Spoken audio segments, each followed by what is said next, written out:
Para nosotros es un gusto poder compartir con ustedes este ratito de muchos temas y para el día de hoy tenemos a una gran compañera, a la doctora Cintia Pichardo, que es del área de salud Carmen Montes de Oca y nos trae un tema también muy importante para nosotros, como lo es el dengue. Y así que, doctora, sin más por el momento, le cedo la palabra. Gracias, Liz. Gracias a la compañera de la UNED. Bueno, a todos darles la bienvenida. Espero que estén muy bien todos ustedes en sus casas. Y nada, pues como dice Liz, ¿verdad? Agradecerles el conectarse este ratito los viernes. Mi nombre es Cintia Pichardo, yo soy médico de la Comisión Local de Vigilancia Epidemiológica. Ingresé a la comisión en febrero del año pasado, entonces la verdad que ha sido todo un reto ingresar a una comisión y pues ingresar con la pandemia. La verdad que agradecida por todo el aprendido y espero que esta charlita pues les guste y les ayude un poquito. La idea de traer la charla al dengue es porque esta enfermedad es una enfermedad muy frecuente que podríamos tenerla en nuestras casas, en nuestros patios, en el barrio y que prácticamente está durante todo el año. Con estos tiempos de COVID, pues a veces dejamos de lado otras enfermedades que siguen estando ahí, que no se van a ir, y es muy importante estar haciendo estos recordatorios para tenerla por ahí guardadita. Entonces, vamos a iniciar.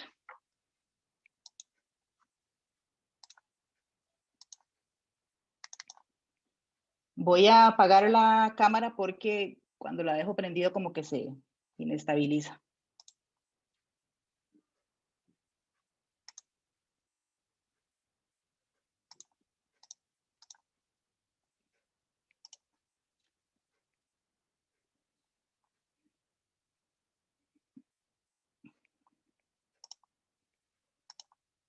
Muy bien, me avisan por favor si logran ver la presentación.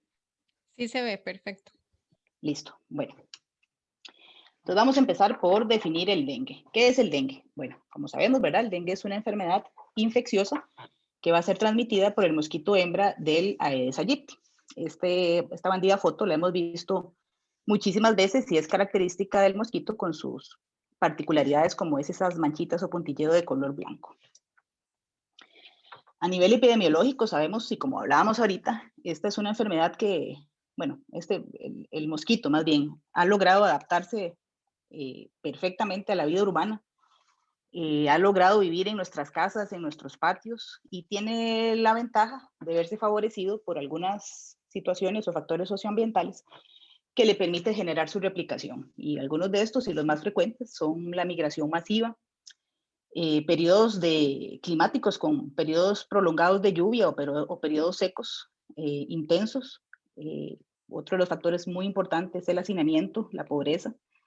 Y otro factor muy importante también y que es parte de la educación que tenemos que dar a la población es sobre la eliminación correcta de desechos, tanto sólidos como líquidos, llámese botellas, plásticos, basureros clandestinos, estar limpiando los techos, todo esto son sitios que favorecen la replicación del virus.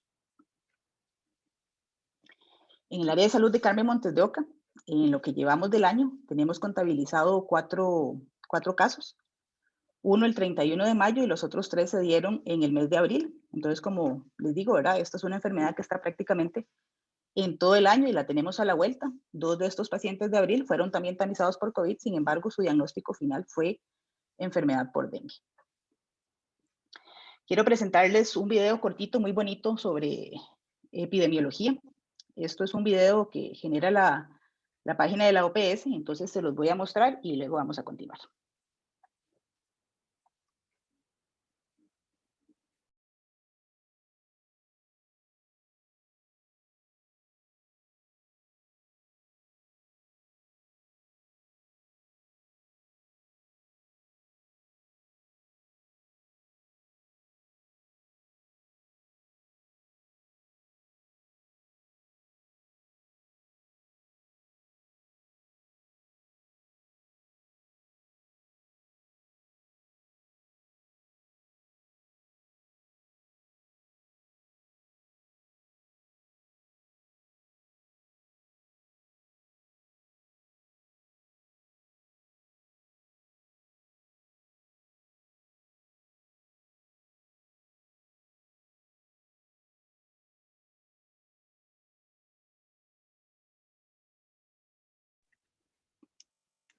¿Logran ver la imagen?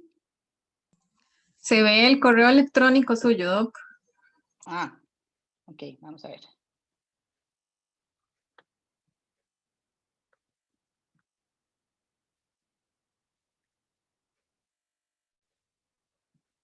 Ahí, ¿cómo lo logran ver?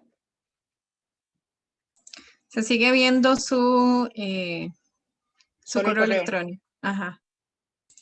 Creo que sería, ahí está, ahora sí. Ya Ahora le sí, ok. darle clic, pero creo que tiene que salir de compartir y le da la opción otra vez a compartir para que le pueda salir en la página del video. Ok, vamos a ver.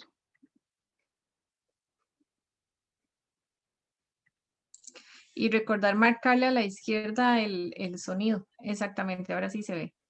Ok, listo. No se escucha, oh, por aquello.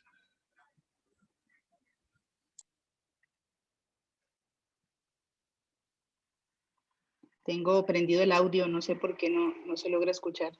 No, es un link, le voy a explicar. Deje de compartir. Va a volver a compartir la página de YouTube, pero antes de compartirla, donde le salen todas las páginas que usted sí tiene abierta, al lado izquierdo hay como, dice sonido, efecto de sonido, que se vaya con sonido, hay que darle un check.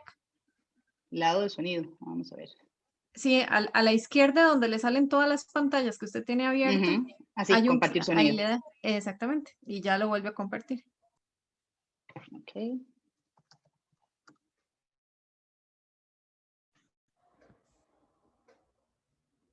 Distribuido en todo el mundo.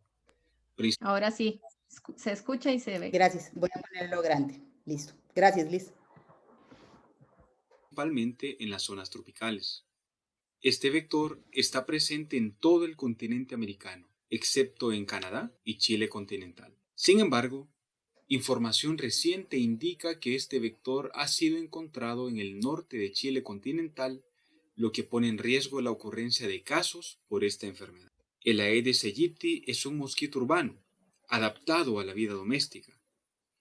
Vive dentro de las casas, en sus periferias, y ha encontrado condiciones o factores socioambientales favorables para su replicación, tales como el crecimiento poblacional no planificado ni controlado, inadecuados o pobres sistemas de abastecimiento de agua y almacenamiento de la misma, deficientes servicios de eliminación de desechos líquidos y sólidos, los basureros clandestinos y las llantas usadas, por ejemplo, son lugares frecuentes de criaderos de mosquitos. Cinturones de pobreza en las grandes ciudades, migraciones masivas, cambios climáticos, especialmente durante eventos como sequías intensas, períodos prolongados de lluvia o calor extremo. La amplia distribución del vector y las condiciones socioambientales en muchos países facilitan la transmisión de la enfermedad. Un estudio realizado en 2010 estima que anualmente ocurren 390 millones de infecciones, de las cuales 96 millones presentan alguna manifestación clínica. De este total de infecciones con alguna manifestación clínica, 67 millones ocurren en Asia, y de las cuales 33 millones se estiman que ocurren en la India. En África se estiman 16 millones de infecciones y 14 millones en las Américas. En las Américas existen varias enfermedades de transmisión vectorial, como el dengue, chikungunya, Zika, fiebre amarilla, malaria, enfermedad de Chagas, leishmaniasis cutánea, leishmaniasis visceral y la oncocercosis. Es importante hacer notar que en varios de los países estas enfermedades están presentes de manera simultánea. Dengue, chikungunya y Zika son las enfermedades transmitidas por vectores que han sido reportadas casi en todos los países y territorios de las Américas. Aunque estas tres enfermedades están presentes en casi todos los países y territorios de las Américas, el dengue siempre ha superado en número de casos al Zika y chikungunya. La sospecha clínica de esta enfermedad debe estar presente, principalmente en las localidades endémicas, y sigue siendo la arbovirosis más importante en la región. Los casos de dengue en las Américas están presentes durante todo el año. Sin embargo, hay periodos de alta y baja incidencia. Esto significa que se puede considerar una enfermedad que tiene un comportamiento endémico, epidémico y estacionario. Le llamamos estacionario por su relación con el comportamiento de las estaciones climáticas en varios países. En el hemisferio sur, el periodo de alta incidencia ocurre durante la primera mitad del año. Por el contrario, el periodo de alta incidencia en el hemisferio norte ocurre en la segunda mitad del año. Deben usarse periodos de baja incidencia de la enfermedad para capacitar al personal médico en el diagnóstico clínico y el manejo de los casos de dengue.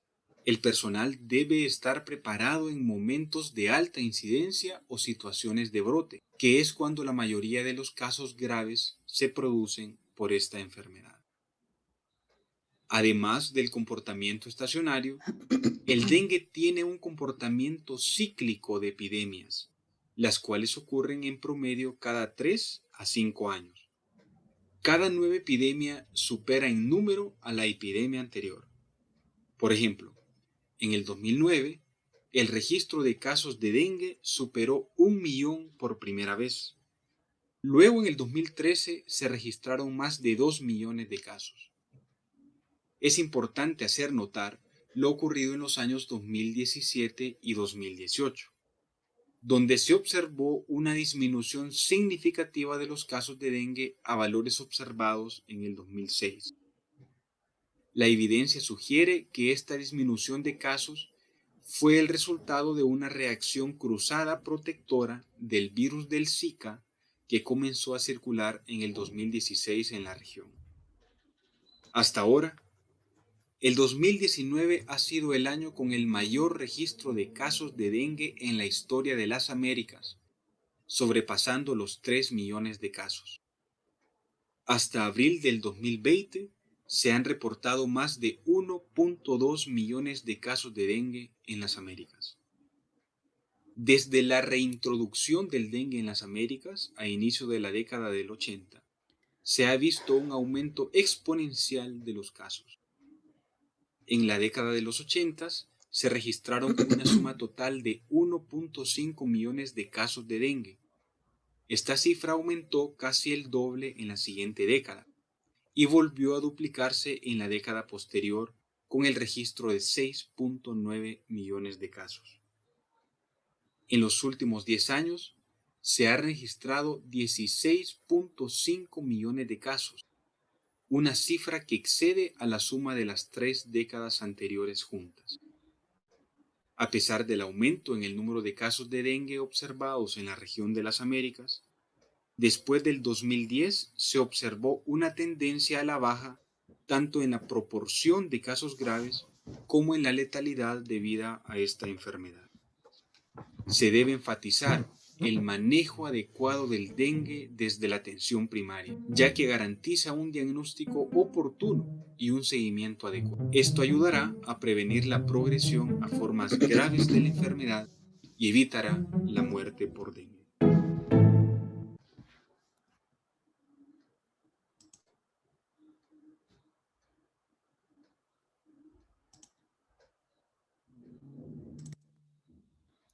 Muy bien, estamos otra vez con la pantalla. Sí, se ve la presentación. Gracias. Entonces, bueno, ya vimos un poquito sobre el comportamiento epidemiológico del dengue. Y entonces, vamos a ver qué pasa aquí.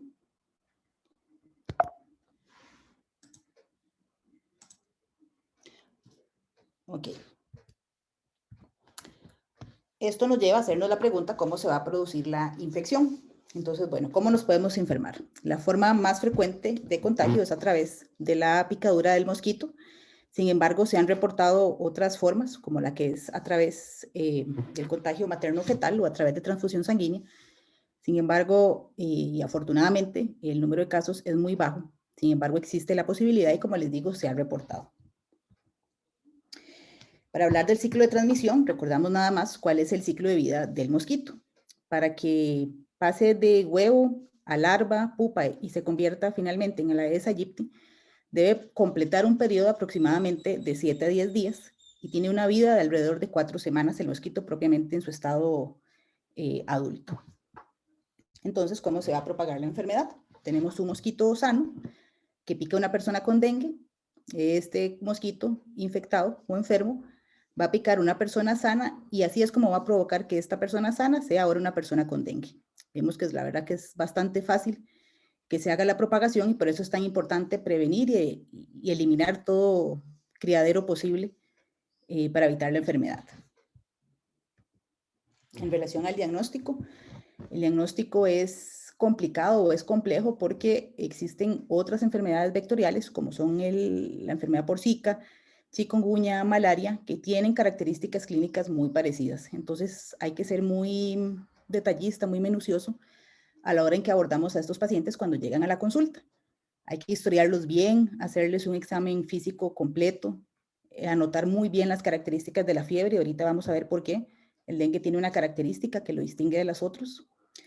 Debemos indagar sobre la duración de los síntomas y muy importante, el escenario epidemiológico de esta persona. Saber si ha tenido exposición ambiental, si tiene historia de viajes y si dentro de sus casas familiares existen más personas con síntomas. De forma muy general, el diagnóstico confirmatorio o de laboratorio, dependiendo de los días en que la persona se presente. Si llega en los primeros 6 días desde que inició síntomas,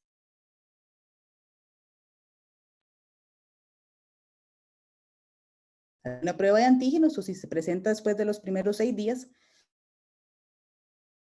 estas son pruebas de sangre. Aquí lo único es importante, como les decía, instruir bien al paciente para tener la fecha de inicio de los síntomas.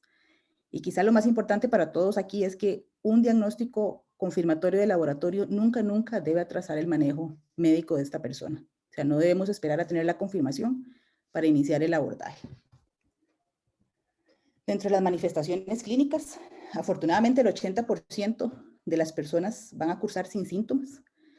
Sin embargo, por ahí tenemos un 20% que se va a manifestar de forma muy cambiante. Es una enfermedad dinámica que puede afectar diferentes sistemas, pero tiene la característica de ser un cuadro febril o un síndrome febril agudo con una o más de las siguientes características. Y es que se presente con náuseas, vómito, exantema, que es un brote en la piel rojizo, dolor muscular, dolor articular, dolores de cabeza, dolor detrás de los ojos o de la órbita, y la presencia de petequias, que es un puntilleo a nivel de piel. También podrían cursar con sangrados a nivel de mucosas, como al lavarnos los dientes, que tengamos un sangradito, sangrado en las fosas nasales, que es la epistaxis, o en el momento de ir a orinar, que veamos un tinte rojizo en la orina. Otra de las manifestaciones relativamente frecuentes es en el momento en que el paciente consulta y le van a tomar alguna muestra de sangre, le van a colocar una vía para algún suero, que en el momento en que se hace el sitio de punción, la persona empieza a sangrar mucho. Estas son de las manifestaciones más frecuentes. Ahora, hay un grupo de pacientes que pueden, desde que llegan, presentarse con manifestaciones graves o tuvieron sus primeros 3 días con síntomas leves y en el transcurso de la enfermedad se complica. ¿Cuáles son estas manifestaciones graves más frecuentes? Se presentan con taquicardia, personas con extremidades, brazos, pies fríos, piel pálida, presencia de convulsiones, algo muy grave, sangrado a nivel del sistema nervioso central. Afortunadamente son pocos los casos, pero se han descrito, o alteraciones propiamente en los exámenes de laboratorio, sobre todo alteraciones a nivel hepático. Entonces, bueno, esto es un resumen de los principales síntomas del dengue clásico, que ya lo veíamos, ¿verdad? Dolor en los ojos, dolor por detrás de la órbita, dolor de cabeza, algún brote en la piel, síntomas gastrointestinales como náuseas o vómitos, dolor en los huesos, dolores en las articulaciones y dolor muscular. Este cuadro comparativo lo quise poner, es de la Organización Panamericana de la Salud y está muy bonito porque lo que hace es comparar estos 3 tipos de enfermedades vectoriales y lo que hace es comparar el motivo de consulta y los síntomas más frecuentes asociados. Entonces, como vemos, la principal razón de consulta para el dengue es fiebre y dolor muscular, mientras que para el chikungunya es dolor articular, fiebre, y vean qué curioso que para el Zika es un brote en la piel o prurito, que es picazón. La fiebre en todos va a estar, sin embargo, vemos que para el dengue es moderada, es bastante frecuente y tiene una duración de 5 a 7 días. En cambio, en el chikungunya es una fiebre intensa, describe incluso hasta 39, 40 grados, es muy frecuente, tiene un periodo más corto, de 3 a 5 días, y en el caso del Zika es poco frecuente, si se presenta suele ser 38 grados y tiene una duración mucho más corta de 1 a 3 días. El brote en la piel, en el caso del dengue igual se manifiesta dentro de los 5 a 7 días, no es característico, es decir, lo podemos ver y no quiere decir que es un rasgo específico para decir así, mire, tiene dengue, no, lo puede compartir con el chikungunya y otras enfermedades, diferente al Zika, que sí tiene un brote particular. Y su brote particular es que se presenta de arriba para abajo, va de la cabeza hacia abajo, hacia el tronco. Y muchas veces se presenta desde el día 1, no espera que pasen 3 o 5 días. En cuanto al prurito o picazón, se presenta en los 3, sin embargo vemos que en el Zika es moderado e intenso y es un síntoma muy importante que hay que manejarlo, es una de las principales molestias de los pacientes. La conjuntivitis es muy frecuente en el Zika, sin embargo es poco frecuente y muy poco frecuente en el chikungunya. Entonces, otra característica que nos ayudaría a hacer algún diagnóstico diferencial. En el caso de las manifestaciones neurológicas, que podrían ser alteración de la conciencia en la persona, convulsiones, somnolencia, vemos que es muy poco frecuente en dengue y chikungunya, sin embargo, si se presenta, se puede presentar sobre todo en mujeres gestantes. Y es aquí donde, ¿verdad?, hemos oído de casos y se han hecho campañas para evitarlo por el riesgo de que este bebé nazca con microcefalia. Entonces, esto es un dato muy importante. Dolor retroocular, prácticamente va a ser característico del dengue. La presencia de poliartralgias, que eso es dolor articular en manos y pies, muñecas. Y la poliartritis, que es la inflamación de lo mismo, manos, pies, de varios grupos, ¿verdad? Va a estar prácticamente ausente en el dengue y va a ser bastante frecuente en los otros dos. En el caso de edema de las manos y los pies, es frecuente solamente en el chikungunya. La evolución a cronicidad, afortunadamente solo ocurre en el chikungunya, es un porcentaje muy bajo y son personas que después de la enfermedad, de darse por recuperadas, pueden tener incluso 2 a 3 meses todavía teniendo un dolor muscular o articular importante. Entonces a eso hay que prestarle atención, sobre todo si nos cuentan que fueron diagnosticados relativamente hace poco por la enfermedad. Hay algunos síntomas o signos más bien de alarma en el caso del dengue, como son la hepatomegalia, que esto es un crecimiento del hígado. Esto el paciente incluso lo nota, tiene bastante dolor y es una cosa que nos debe llamar la atención al momento en que llega una persona con un cuadro febril. La presencia de vómitos frecuentes, y esto se llaman como vómitos frecuentes cuando tenemos más de 3 vómitos en 1 hora o presentamos más de 4 vómitos en un periodo de 6 horas. Esto es otro signo de alarma y nos tiene que de verdad prender una lucecita roja de que este paciente podría agravarse. El sangrado en las mucosas, ¿verdad? Como les decía, lavarnos los dientes, salir a orinar. En sitios de punción es bastante frecuente en el dengue y poco frecuente en la chikungunya o en el Zika. Y básicamente este es el cuadro comparativo que la verdad que es bastante útil para los pacientes y para nosotros para tratar de orientarnos.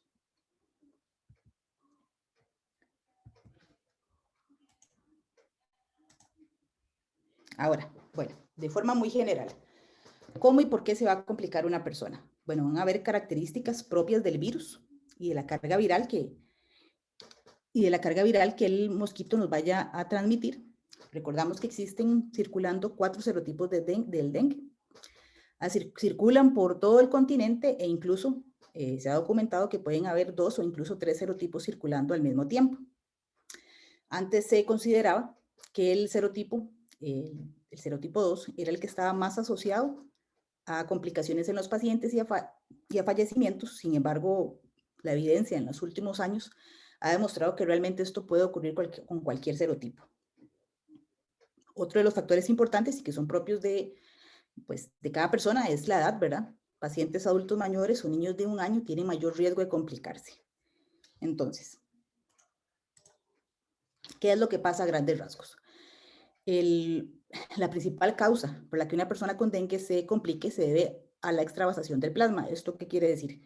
Pues nuestros vasitos sanguíneos pierden su integridad, se hacen permeables y permiten que haya fluidos para afuera y para adentro, por llamarlo de alguna forma. Entonces, ¿esto qué es lo que genera finalmente? Que haya algo que llamamos terceros espacios, que eso es que acumulemos agua o líquido en el abdomen, que eso se llama ascitis, que acumulemos líquido en los pulmones, llamándose derrame pleural, o que hagamos líquido a nivel del corazón. Entonces, todo esto desencadena una cascada de eventos que van a llevar a sangrado y a daño de otros órganos, principalmente corazón, hígado y riñón. Y esto es lo que, pues obviamente, se quiere evitar y prevenir desde el momento inicial. En cuanto a la clasificación del dengue, la OMS lo ha clasificado en 3 grandes grupos. Tenemos el dengue sin signos de alarma, y es el que más hemos estado conversando, que es ese cuadro febril, que se presenta con náuseas, vómitos, dolor articular, dolor muscular, con petequias, pero que la persona realmente está en buen estado general, puede estar en su casa. Todo esto, aunque sea con dengue sin signos de alarma, debe estar de la mano siempre con el primer nivel de atención, con el EVAIS, el área de salud. Y son personas que, dependiendo del lugar donde vivan, podemos valorarlas cada 24, cada 48 horas. Si vivimos cerca, pues, de algún centro de salud y la persona está estable, se podrían dejar cada 48 horas, pero hay que tomar en cuenta en eso, ¿verdad? Si es alguien que vive en una zona alejada, rural, de difícil acceso, pues ahí la cosa cambia. Tenemos el dengue con signos de alarma, y este es el que se manifiesta con dolor abdominal intenso, probablemente asociado a retención de líquido en el abdomen, el vómito persistente, que ya lo habíamos definido, pueden haber sangrado, la persona está irritable, está adormecida, tenemos alteraciones en los laboratorios, y esto podría desencadenar finalmente un dengue grave. En este caso, tenemos una alteración importantísima a nivel del hígado, sangrado, que hay que controlar y manejar de forma importante, porque si no, esto puede llevar a la muerte del paciente en cuestión de horas. Y bueno, como veíamos en el video anterior, afortunadamente estos casos han disminuido mucho en los últimos años. Entonces, bien, bueno, nos dijeron que tenemos dengue. Entonces, ¿qué podemos esperar o qué son cosas importantes que tenemos que saber? Bueno, la enfermedad por dengue se divide, por decirlo así, en 3 fases. Tenemos una fase febril, una fase crítica, que realmente es crítica, porque aquí se va a decidir para dónde va a agarrar, si para recuperarse o para empeorarse, y una fase de recuperación. Entonces, la fase febril es cuando ocurren generalmente primeros 3 a 5 días, ocurre una viremia, que es una replicación del virus en el cuerpo, y es cuando la persona se siente probablemente más enferma, con más síntomas, y tiene fiebre, y está con fiebre básicamente. Esto, como les digo, puede tardar de 3 a 5 días para dar paso a la fase crítica, que aquí, vean qué importante es esto, lo de la caída de la fiebre. Esto es determinante para la enfermedad por dengue. Entre el 3er al 5.º día la fiebre cae. Es muy difícil considerar un dengue con alguien que tenga 6 días todavía con fiebre. Entonces es muy, muy importante. Y entonces aquí es donde la persona o agarra para algún lado, o se recupera o deteriora su estado de salud. Como hemos venido mencionando, la principal causa de empeorar su estado de salud es esta salida de líquidos, esta permeabilidad de los vasos sanguíneos, lo que nos va a llevar a un estado de shock. Y finalmente la fase de recuperación, que es cuando el paciente afortunadamente logra superar esa etapa crítica, tiene una duración de 48 a 72 horas, el cuerpo empieza a regresar a su normalidad, reabsorber líquido, mejoran todos sus síntomas, se quita la náusea, el vómito, regresa el apetito, y ya la persona pues empieza a darse como recuperada. Entonces vemos que el curso de esta enfermedad en términos generales puede tardar de 7 a 10 días aproximadamente. En relación al tratamiento, de forma muy, muy general, el dengue clásico o el dengue sin signos de alarma, podemos manejarlo con el paciente estando en la casa y, como les decía, ¿verdad? Valoraciones cada 24, 48 horas en el centro de salud. Es meramente tratamiento de los síntomas, alivio del dolor de cabeza, alivio del dolor de cuerpo, tratamiento para las náuseas, para el vómito, hidratación, si la persona logra consumir bastante líquidos perfectos y no se le pueden dar sueritos, es meramente sintomático. Y obviamente en el caso de un dengue complicado va a requerir observación y estancia hospitalaria, y el manejo va a ser dependiendo de la evolución de este paciente. ¿Cuáles son los criterios para decir, bueno, estamos listos para que nos den el alta? Tienen que cumplir todos estos puntos, y es que tengamos ausencia de fiebre por 48 horas, sin el uso de antipiréticos, o sea, sin algo que nos den para que se nos quite la fiebre. 48 horas sin acetaminofén, sin lo que queramos para evitar la fiebre. La persona tiene que manifestar que se siente bien en general, tiene el aumento del apetito, no tiene dificultad para respirar, logra sin ningún problema, está bastante hidratado, bien hidratado. Y dentro de los controles que les hacemos a nivel ambulatorio, es poder ver que sus exámenes de sangre, que es el principal que se toma, tenga un conteo normal o empiece a aumentar las plaquetas, que es la célula que tiende a bajar en el dengue. Y obviamente que demostremos que no hay alteraciones a nivel hepático ni a nivel renal. Entonces, cumpliendo todos estos, podemos decirle a la persona que está alta, que se da como recuperado. Ahora, aquí un punto muy importante.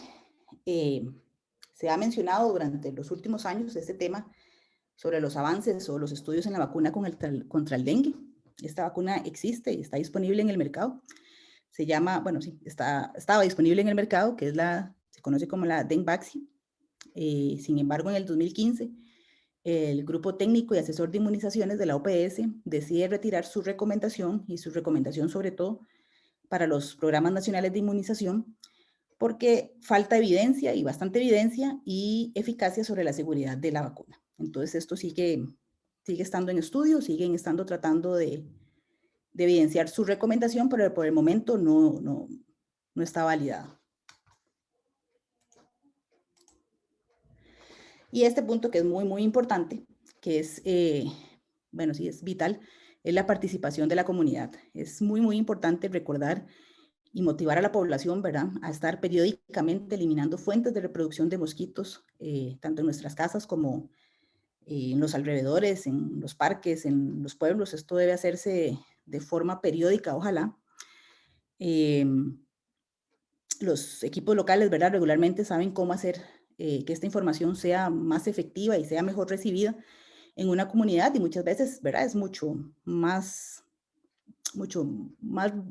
mejor recibida que campañas y mensajes nacionales. Entonces, encontrar el líder de una comunidad siempre es importante, nos permite apoyarnos para la prevención de la enfermedad. Y bueno, ahora que las escuelas y las universidades han regresado a clases, es importante sacar ratitos para generar conciencia y prevención sobre el dengue, y recordar que es una enfermedad que no se ha ido, que sigue estando ahí, y podríamos tenerla ahí a la salida, literalmente en la puerta de la casa. Entonces, esta parte es muy importante. Y ya para finalizar, el mensaje básicamente es este: estas son enfermedades que las peleamos juntos. Comunidades, área de salud, escuelas, colegios, políticas nacionales, y que nada de esto se logra sin el esfuerzo de todos los participantes, ¿verdad? Está básicamente en nuestras manos lograr erradicar la enfermedad y pues estar en comunidades y en zonas que sean seguros para todos. Entonces, esta es la charla que yo les traía. Es cortita, y si tienen alguna pregunta, con todo gusto.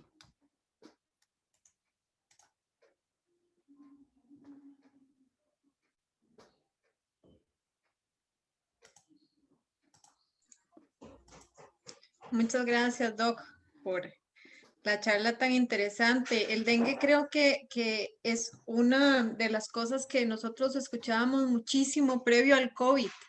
Y creo que es muy interesante que no es algo que ya se acabó y que ya terminamos. Simplemente siempre se han presentado casos, y cómo ha afectado en este momento esta pandemia el tema del dengue. ¿Cuál ha sido su percepción?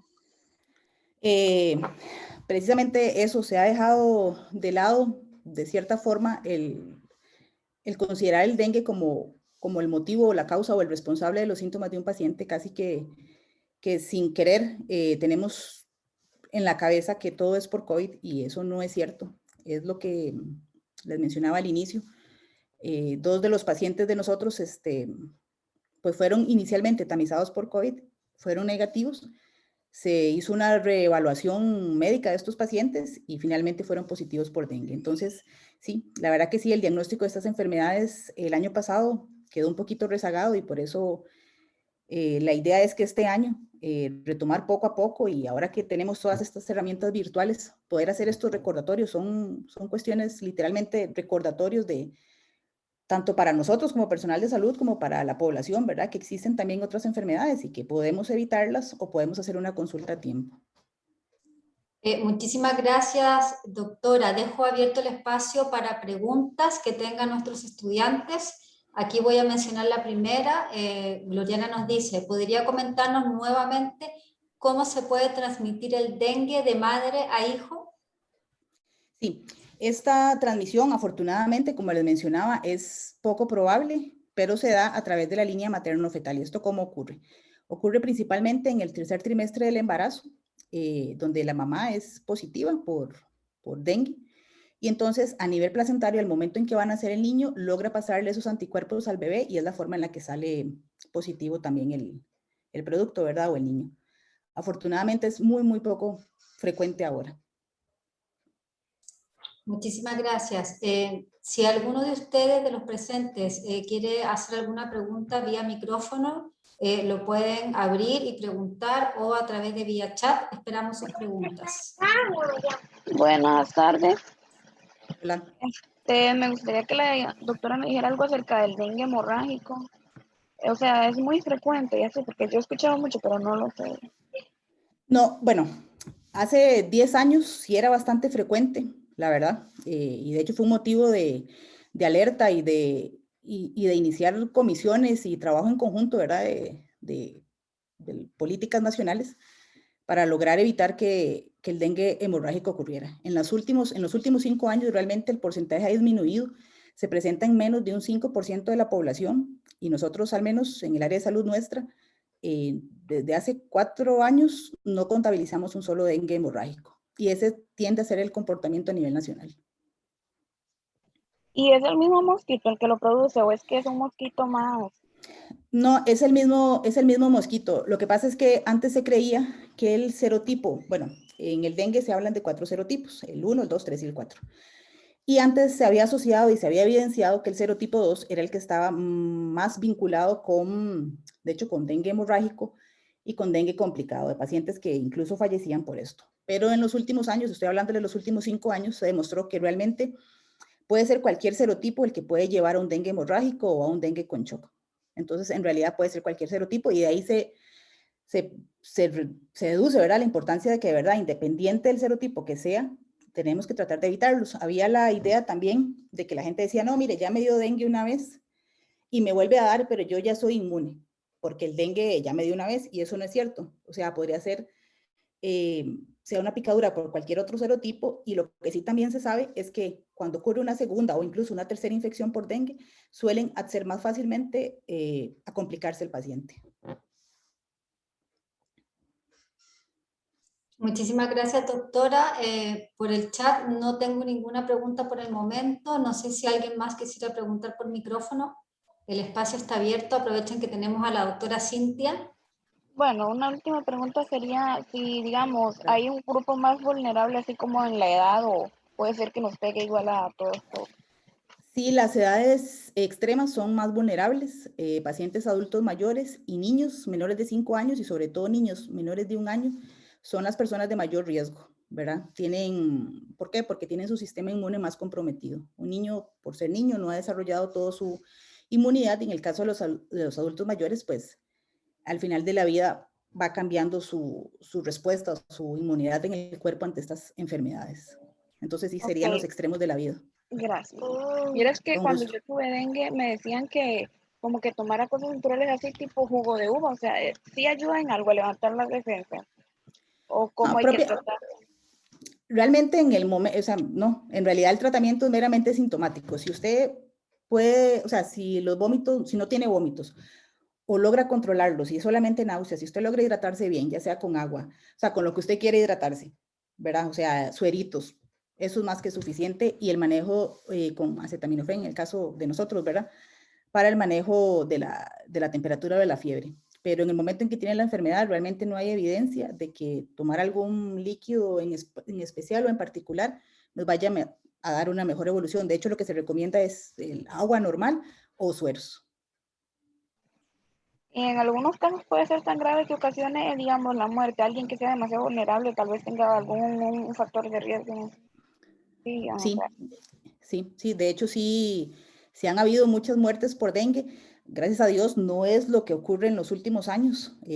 Eso ha disminuido mucho. Han aumentado los casos cualquier cantidad. De hecho, cada 3, 5 años que hacen estos cortes epidemiológicos, se ve que el número es cada vez mayor de contagios, pero afortunadamente las muertes, fallecimientos o complicaciones van disminuyendo.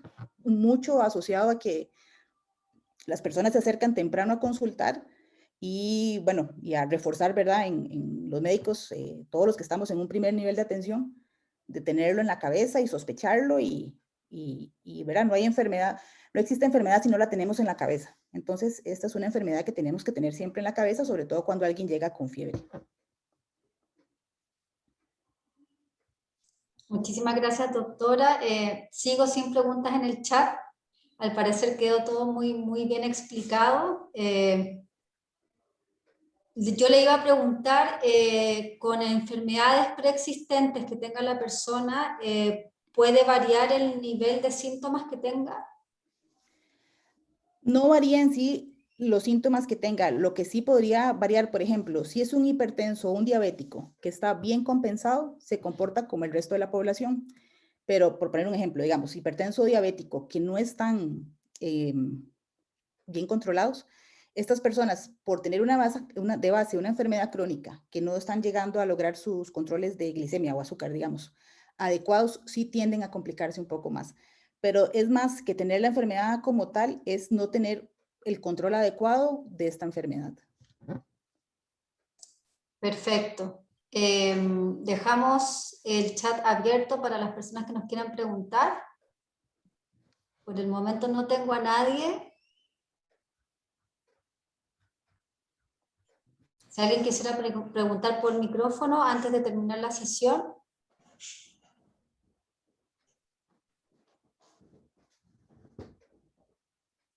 No tengo comentarios por el momento. Doctora, muchísimas gracias por traernos esta charla el día de hoy. Muy interesante, como bien dice usted, producto de la pandemia hemos dejado olvidada otras enfermedades, ¿cierto?, que están latentes día a día, y es muy importante como refrescar un poquito esa parte. De parte de la Oficina de Promoción Estudiantil, muchísimas gracias a los estudiantes de la Universidad Estatal a Distancia que nos acompañaron el día de hoy.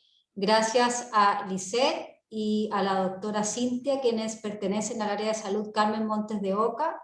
Y espero que tengan una linda tarde y que tengan un feliz fin de semana.